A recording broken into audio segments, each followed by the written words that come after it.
උමේසා. අද අපි කතා කරන්න යන්නේ පුරාශීලා යුගයේ මිනිසුන් ජීවත් වූ ආකාරය ගැන.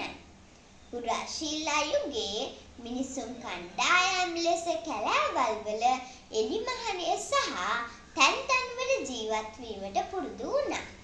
මෙම කණ්ඩායමේ සමාජිකයන් 20ක් 30ක් අතර ඇති පවුල් කණ්ඩායමක්ද ඇතුළත් විය. මෙයාලගේ නෑදෑයින් වෙනුවෙන් අවමංගල්‍ය චාරිත්‍ර පැවැත්වීමට හුරු පුරුදු වී සිටියා. පළමුවෙන්ම එයාලා පසහරලා මළගිය මිනිස්සව ඇතුළට දානවා. ඊට පස්සේ මාස දෙක තුනක් විතර යනකොට එයාලා සිරුර කාදමා ඉතුරු වී ඇති ඇට සැකිලි ටික ගන්නවා. අරගෙන එයාලා ජීවත් වෙන තැනට රැගෙන ගිහින් එයාලා වර්ණ ආලේප කරනවා.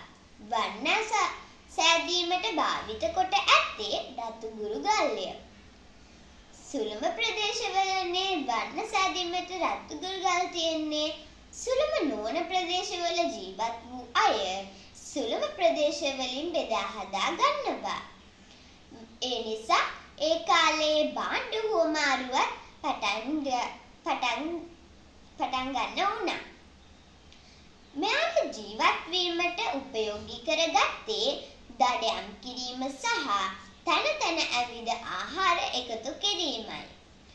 මෙයාලා පුරාශීලා යුගයේ අවසන් කාලයේදී චිත්‍ර ඇඳීමට සත්ව ඇටසැකිලි වලින් නිර්මාණ කිරීමටත් පුරුදු වී සිටියා. මේ තියෙන්නේ සත්ව ඇටසැකිලි වලින් පුරාශීලා යුගයේ පසු කාලයේදී කරපු ලස්සන කාන්තා රූපයක්. මේ සාදා ඇත්තේ සත්ව ඇට කැබැල්ලකිනි. ස්තුතියි.